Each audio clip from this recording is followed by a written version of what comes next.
You got the permission, sir? Yes, I'm recording now. Right.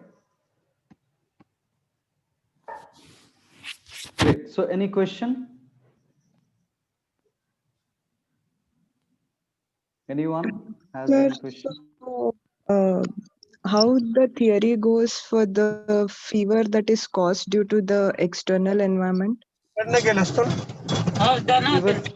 Fever do not happen due to the external environment. It is an achievement. It is Like an achievement. It is an achievement of the. There is a noise. Hello. Yeah, ma'am. Go on, please. yeah, just during the weather changes or Yes, like yes. Whenever like the fever occurs, the, it is an achievement of the body. so We do there is not no catch fever. We do not catch fever. We raise fever. That clarity has to be brought. okay, so that means any external changes like too cold or That innervates us, that may innervate us, and then that leads to the toxemia, and that toxemia leads us to the fever. Let's connect the dots. So, sir, can we say that it is the achievement of the body and the failure of the individual? Uh, let's not term this as a failure, because when the fever is there, if you are not able to raise fever, that could be termed as failure. If you are able to raise fever, because this is a natural phenomena which will go up and down knowingly and unknowingly. We will have, all of us do have a lot of toxin inside, and when the level goes up, we should have fever. Having the capability to raise fever is the success. Having the state where I'm not able to raise fever, that is a failure. All right. Are you able to understand that? Yeah, thank you. Yeah. Sir.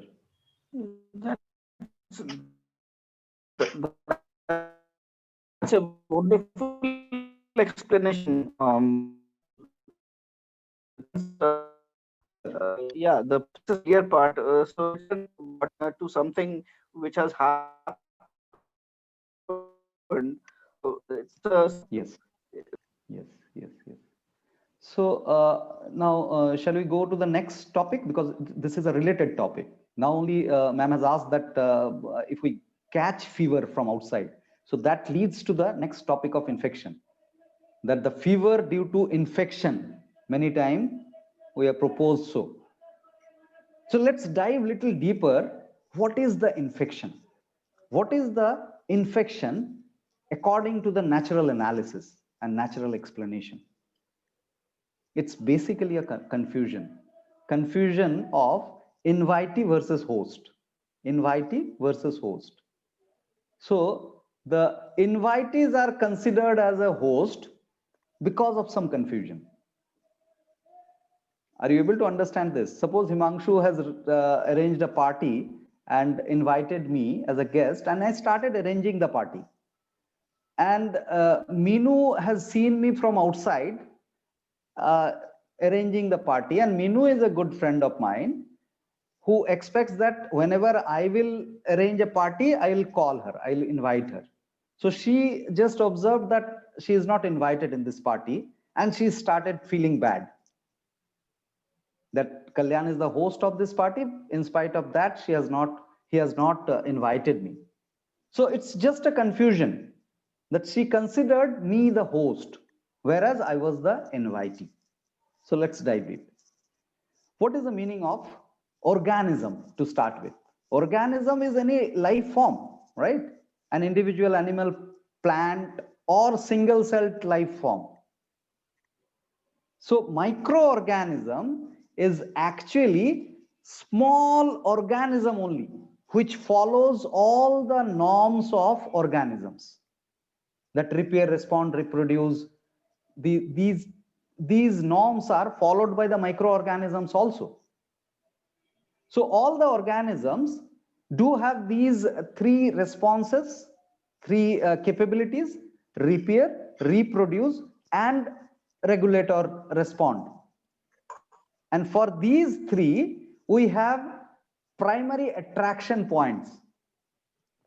which are food, sex, and mindfulness for human being.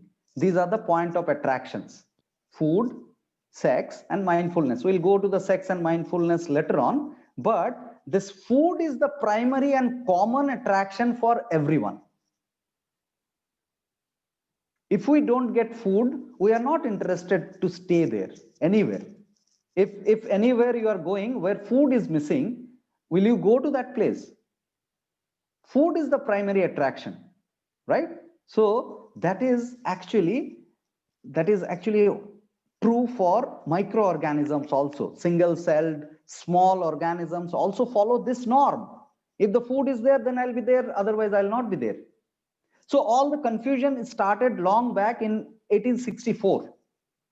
1864, in a research, there are a lot of controversies about that research, but let's take at the face value that this research paper was presented by Louis Pasteur, a French scientist, where it was proposed that the disease is caused by microorganism.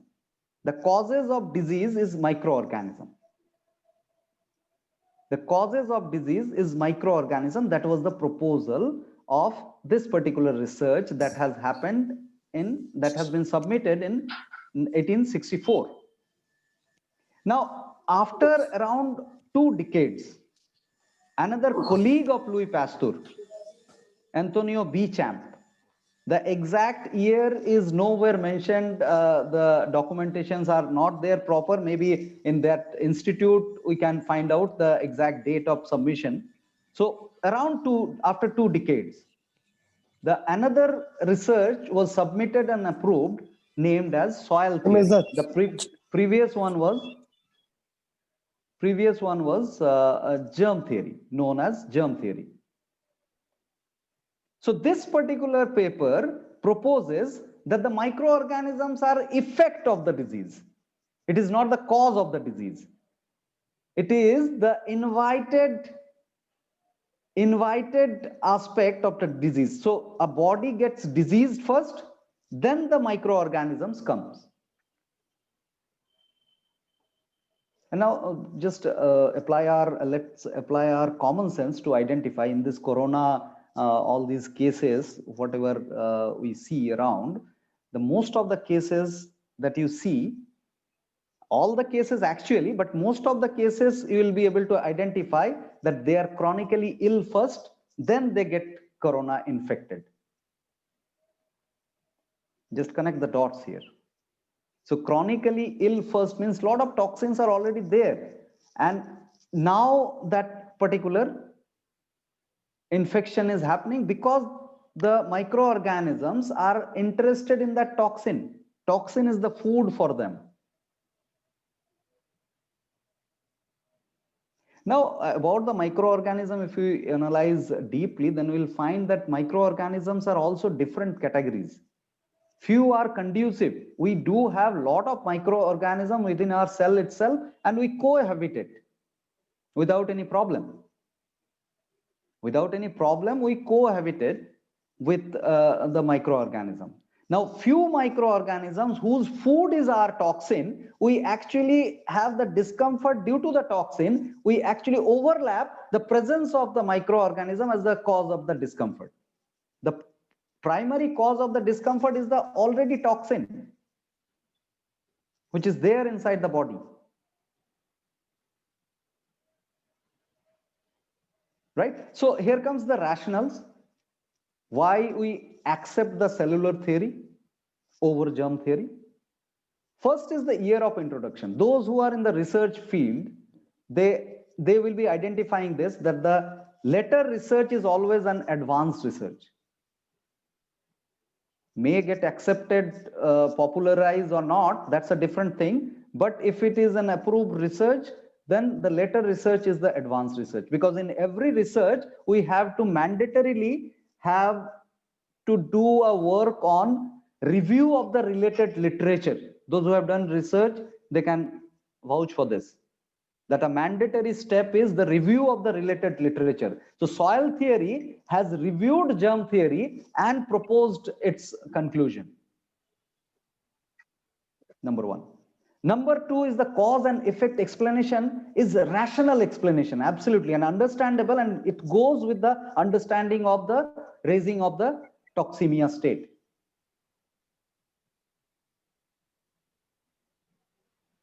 It talks about the central aspect, not the peripheral experiences. The third is the infinite number of pathogens. Objective of the germ theory further, when it is picked up by the pharmaceutical industry and medicinal fraternity, the objective is to stop that infection, will shield that infection. Now, if I do have the cause present in my body and I shield the invasion of that particular germ, am I saved? Because I have the cause available, some other unidentified germs. If it is not corona or some other name will be there, which will come and infest. And I'll be again infected. Right? And there is infinite number of pathogens. If we work to shield, create shields for hundreds, thousand, infinity minus thousand, what? Again infinity, right? So we are not safe. Through the vaccination, through the antibiotics, we are not safe from the infection. Some other symptomatic reality has to be experienced by the individual. Another aspect is the pathogens are not constant. We are talking about the evolution. Microorganisms also undergo evolution. And through the evolution, the microorganism mutate. So the microorganism for which we create the shield today will be ineffective tomorrow for sure. Because that microorganism will be evolved. And microorganisms evolve faster than the macroorganisms like us. Understandable, this evolution aspect? That pathogens are not constant. Considering pathogen constant, we create some shield that goes ineffective within no time. The symptoms changes. As they change their, they do the mutation. Again, here, again, another underlying aspect which is playing here, the superstition of enemy. We start considering that microorganism. So we get to hear that corona se ladai. So we are fighting with the corona. What kind of imagination is that? Corona doesn't have any intentional capability because they don't have a neural structure. It is not planning any attack on human being. It is just attracted towards the food. Considering we are creating an enemy and we are fighting and just celebrating a win. How far is it a rational analysis? We need not to, actually, morning I was planning to write about it, I couldn't write, we need not to count the death cases of the corona vaccination. Even if there is no death, the vaccination is unneeded for sure, because vaccination is not going to help us. It's not going to help us health-wise. It is going to just suppress the symptoms, specific symptoms. Yes, Himanshu said that it is not rational, it is sensational. Good one. Right, so open to the questions. Yeah, this one is that image that the toxin, if the toxin is there and we are putting a shield and we are working on the infection eradication, but toxin is there, some other infection will come. Some other infection, number 2, will come. Unless we work here, unless we work on the toxin side by conserving vitality, we will not be able to manage our health and get the homeostasis for ourselves. We'll keep on fighting with the infection, but the actual cause will be unattended. Is this understandable, comprehensible? Yes. Right? Anyone has any reservation or question? Sir, Kalyan you sir, had, yes, ma'am, please go on. so I had a question. Now I understand, that if we have accumulation of toxins and we have uh, um, more chances of getting the infection because the body will have to, fight against and Yes, the discussion which is going on. Now, yes.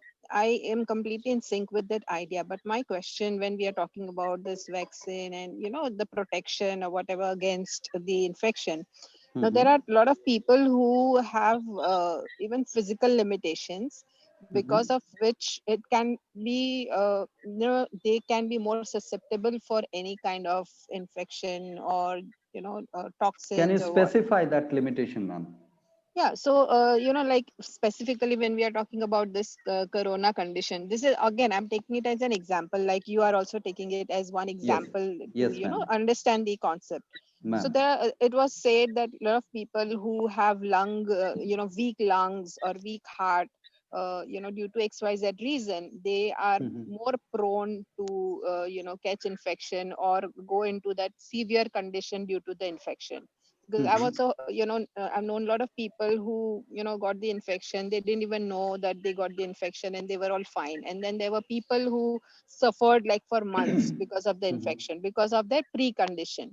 So now in this case, what will you advise? Because I also understand that, vaccine is not the answer in long run, because uh, as you shared, the germs, I mean, the infection or the virus or whatever we call it, they evolve, they change, their patterns and everything.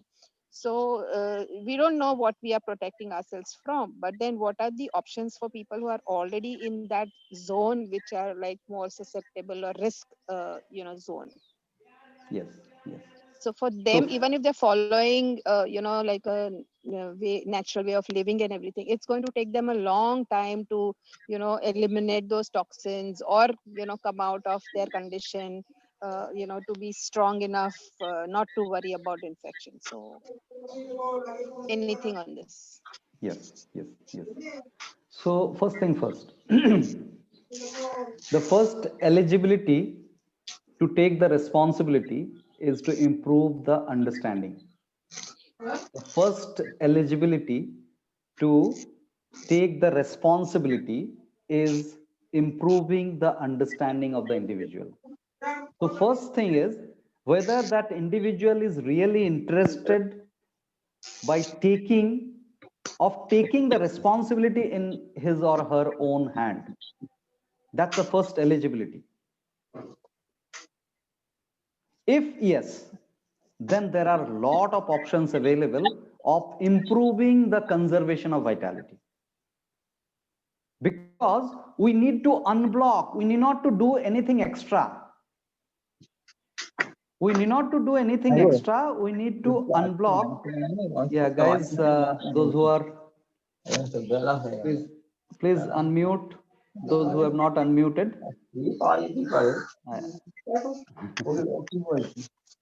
Just a second, let me.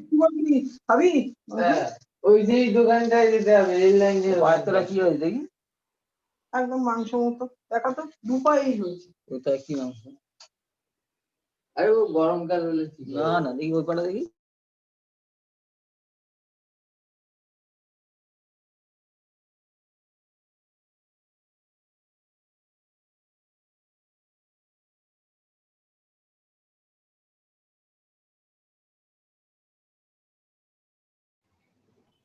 Sir, please unmute yourself.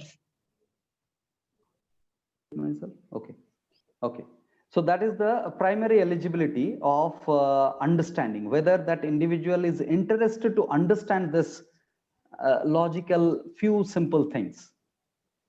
If that individual is ready to understand, ma'am, then it is just a responsibility of unblocking. Despite of all physical limitation or anything, it is just an intention to understand.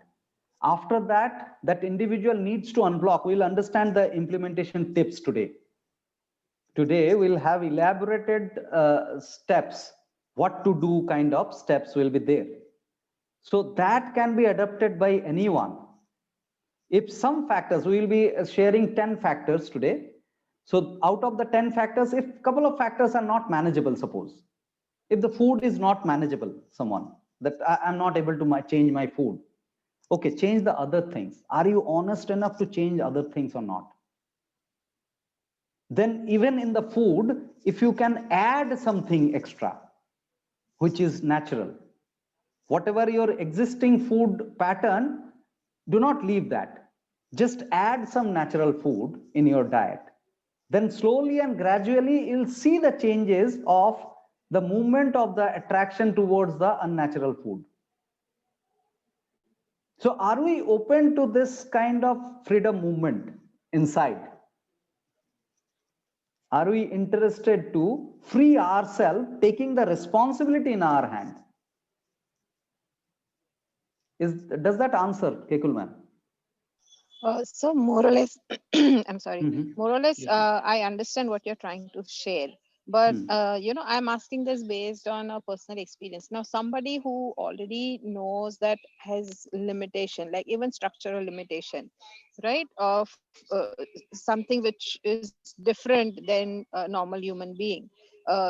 They like I'm specifically talking about my daughter. Now, she was born with a condition which we had to intervene and get the surgeries done when she was very young, and because of which I understand that she has a lot of limitations. Now, if I really, introspect and again rethink, I think if we would not have had the surgeries, it was not possible for her to even survive.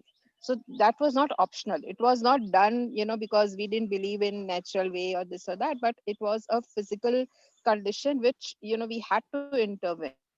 So now, if when I compare her to my son, who did not have to face all these limitations, Yes, yes.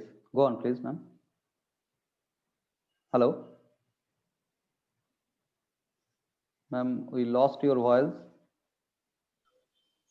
can you hear me? Anyway, yeah, now I can. I can hear you now, ma'am. Can you hear me now? I can now hear you. Yeah. So when I compare both of them, okay. So what I was just trying to share is that when I compare, okay, should I go ahead with the question? Yes, ma'am. I understand your question. May I respond to this? Hello. There's a lag, perhaps. May I respond to this, ma'am? I understood your question. Anyway, let me respond so that it is anyway recording, so she can go through if the network is not supporting to her. So here we must understand. I can hear you. Yeah, we must understand that we all do have some or other limitations. So this limitation is not limiting us to change ourselves. Whatever possible change that we can make to ourselves, that can be possible despite having lot of limitations. Different kind of limitation we may have. So now at the present scenario, if that individual is neurally capable to understand these concepts and interested to understand these concepts, then that individual will find a lot of opportunities to improve the sense of life.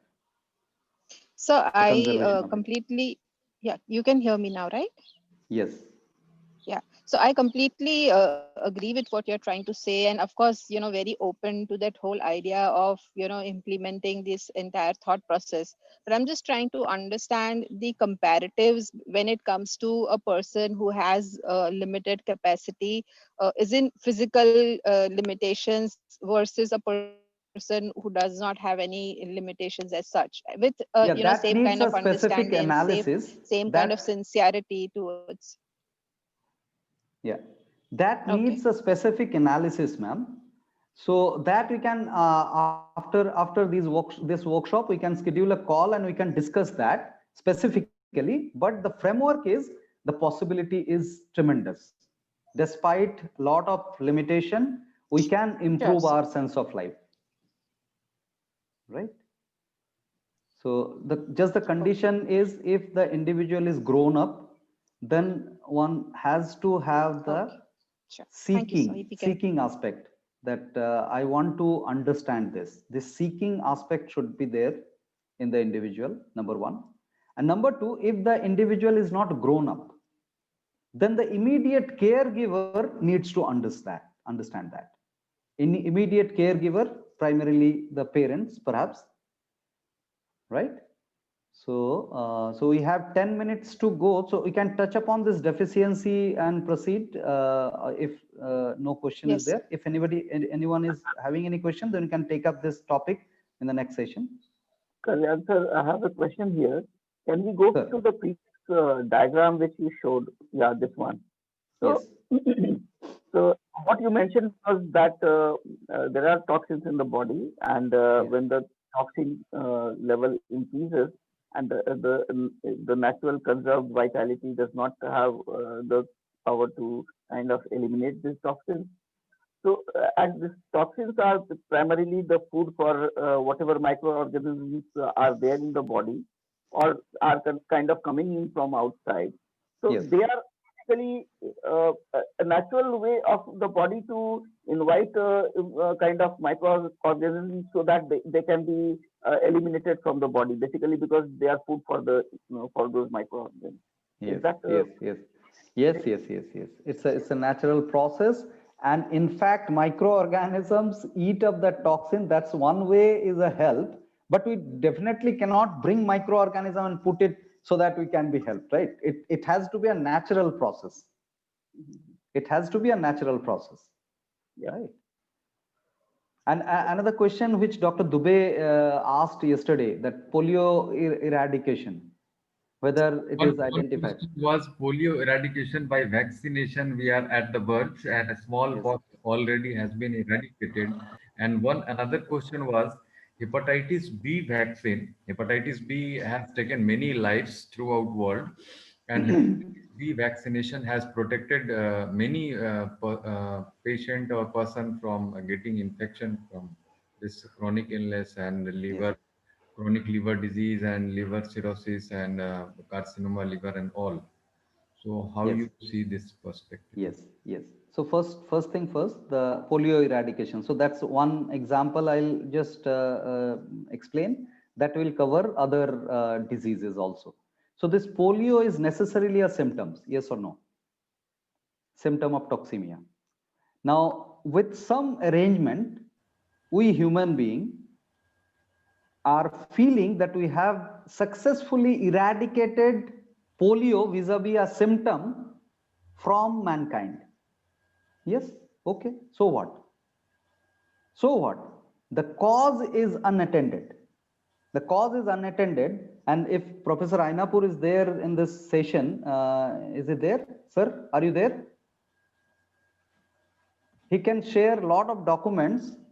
The research is done by Dr. Bishwarup Roy Chaudhary, which actually showcases that the increase in the cases of autism after the polio vaccination was introduced.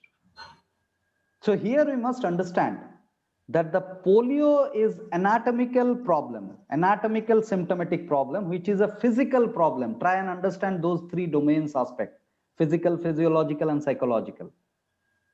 The autism is a neural problem. The suppression of physical problem gets transported to become a physiological problem, which could be a rise in the juvenile diabetes, is a physiological problem, which could be rise in autism, which is a neurological problem. So suppression of this and unattending of the cause actually chronifies the problem, and the individual is not relieved of the problems. We can have a data that polio has been eradicated. What is the fun of having these data if I am not relieved from the problem if I have not attained my freedom? Does that answer, sir? A little bit. Yes.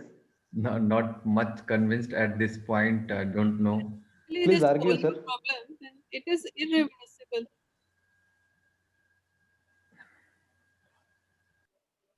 Yes. Yes, yes. Irreversible, what is the assumption behind this, ma'am? Means that it's a medical proposal, right? It's a medical proposal. The paralysis which occur to the child, the limb gets affected, it doesn't grow, then it is an irreversible problem. Yes. What is the cause of this problem, ma'am? What is the cause of this problem? A child, how can the child be so toxic to be able to have a paralysis? It's a genetical influence also could be there. Genetical influence could be there, environmental influences could be there, if we deny that lifestyle aspect at the beginning of the life. So toxemia is the cause. There is no denial to this. Any health problem which is occurring in the body, the toxemia is the problem. This I could understand very beautifully. Toxemia is the cause for any problem in mankind. As in my case, already I discussed my all two brothers having HLA-B27 positive and they don't having any symptom at all. And I am suffering the most. So I could understand very beautifully toxemia is the cause for any problem in the mankind. And definitely polio cannot affect each and every person on this planet, on this earth. Every person is not affected. Definitely toxemia may be the root cause. The person is affected. So we should work on that base. That I could understand very beautifully. So suppose I'll take the Dr. Kaur's proposal. Suppose one person is prone to get polio. One person, suppose at the age of 6, one is going to get polio. And at the age of 4, the polio vaccination was administered. So the polio will not occur to that person at the age of 6. Agreed. There is no denial to this. This is intentional achievement of human being. But what will happen to that child whose cause is unattended? Because that individual was to get the polio, which could be a relief for the built-up toxin. Now that built-up toxin is not able to get a root of the polio, which was supposed to be there, which is blocked now. The individual will suffer the blow for sure in other areas as symptoms. So is there only single way for that person to detoxify? Is there? Is there a single way for that person, that child? Yeah, if we are interested in cure, that has to be. Can't he be cured by another means, like the toxins can be released through other acute, illnesses? The configuration of the toxin within the body is too complex, ma'am. If we would like to get that out, we need to enable the body to throw it out. From external arrangement, the toxins cannot be specified. One area will be specifying the body is completely configured as a connected whole being. So just one thing we can do, we can build that potentiality inside by conserving vitality so that body is enabled to throw it out. And when body throws it out, it is holistically thrown out. Yes, I could understand. Any disease is the part, not as a whole. What is happening it's a symptom. That is the symptoms only. And mean to say a person who has already infected with polio and having symptoms of this limb paralysis, that can be corrected even if a proper internal environment is provided, that can be improved with time. Yes. Already patient limb is paralyzed. Yes. That can be improved with time if proper environment is provided. Yes, yes, yes. So medically termed of uncure or not curable is very limited conclusion. Yeah. Limited conclusion. So I'd like to share, this is a personal sharing. It's not a kind of, I want to prove something, but I was, I am actually certified handicapped. I have a handicapped certificate. Okay. Handicapped certificate, which was issued after the age of 35. Yes. After the age of 35, if a handicapped certificate is issued, that individual is termed to be handicapped for life. You must be knowing that. Agreed. Right? Agreed. So I'm still handicapped officially.